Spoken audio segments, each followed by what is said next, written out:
That electric charges are conventionally called positive and negative charges, and that like charges repel each other and unlike charges attract each other. However, if the size of the charged body is very small but the distance between them is comparatively large than their size, such charged body are treated as point charges. SI unit of electric charge is Coulomb. However, smaller units like millicoulomb and microcoulomb are also used in electrostatics.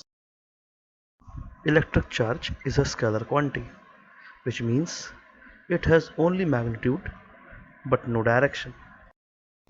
Total charge on a body is always equals to the algebraic sum of the individual charges given to it. Let us explain with an example. Consider a body carrying a charge, say Q1. We add another charge Q2 to this body. Now, total charge on the body is the algebraic sum of both the charges. That is, total charge is Q is equals to Q1 plus Q2. Similarly, if a body carry n number of charges Q1, Q2 and so on up to Qn, then total number of charge on a body Q is equals to Q1 plus Q2 plus Q3 up to Qn. While adding the charges, proper signs should be used. A positive sign for positive charges and negative sign for negative charges. We can determine whether a body is charged positively or negatively by finding the algebraic sum of all the charges on the body. For example, if a body is given 6 charges all in Coulomb, say +1, -2, +3, -4, -5 and +6, the algebraic sum should be -1, which means it is negatively charged body. Another property of electric charge is that total charge in an isolated system is always conserved. When a glass rod is rubbed with silk cloth, electrons are transferred from glass rod to silk cloth. That is, now both the glass rod and silk cloth are charged. Here, there is simply a transfer of charge takes place. Neither a new charge is created nor any charge get destroyed. That is, the total number of electron lost by glass rod is equals to total number of electron gained by silk cloth. If we consider a glass rod and silk cloth is an isolated system, then total charge of this system before and after rubbing remains same. Therefore, we can conclude that charge on isolated system always remains conserved. Charges are also conserved in natural processes such as beta decay of neutron. During beta decay, neutron breaks into a proton and electron, releasing a neutrino.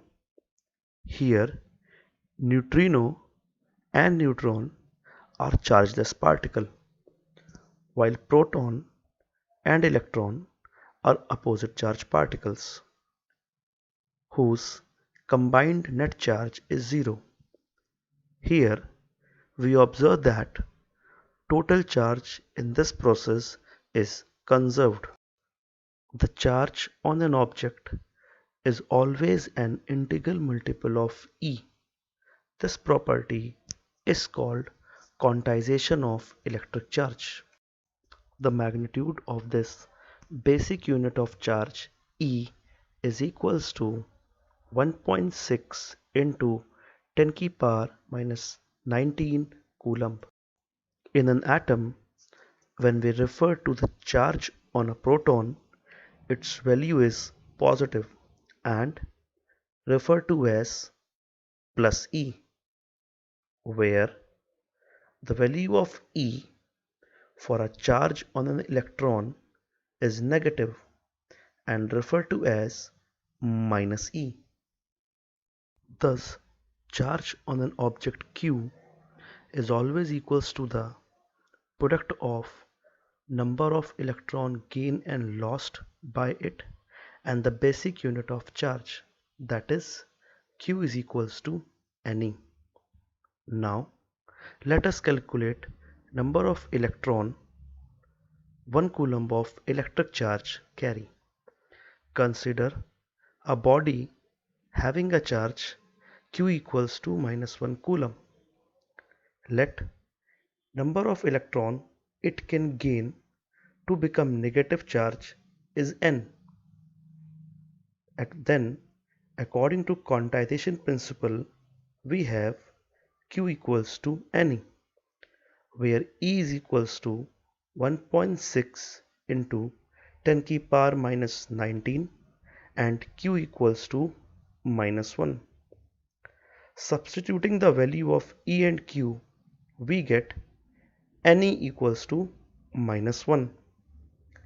On solving, we get N equals to minus 6.25 into 10 to the power 18. Here, N is a negative integer, indicating that body has gained a negative charge. So, we see that 1 coulomb of negative charge contain 6.25 into 10 to the power 18 electron, which is a very large number of electrons. Now solve one question. A body has given plus 2 coulomb of charge and body Y has given minus 2 coulomb of charge. Can we say that X has more charge as compared to Y? The answer is both X and Y have same amount of charge. Only they have opposite nature, one having positive charge and one having negative charge. Now solve another question. A body has positive charge on it. Then does it mean that it has gained some protons or lost some electrons? The answer is if the body is positively charged, then it means that it loses some of the electrons. Next question, define polarity of a charge. The property which distinguishes the two kinds of charges, that is positive or negative, is called polarity of a charge. Let us now study about conductors and insulators. Since we know that atoms are the basic building blocks of all matter. In an atom, proton and neutron are the main constituents of nucleus, while electrons are revolving in orbit around the nucleus. For some materials, generally metals, the electrons in the outermost orbit are loosely bonded to the nucleus, and these electrons are called free electrons. These electrons are free to move around the material.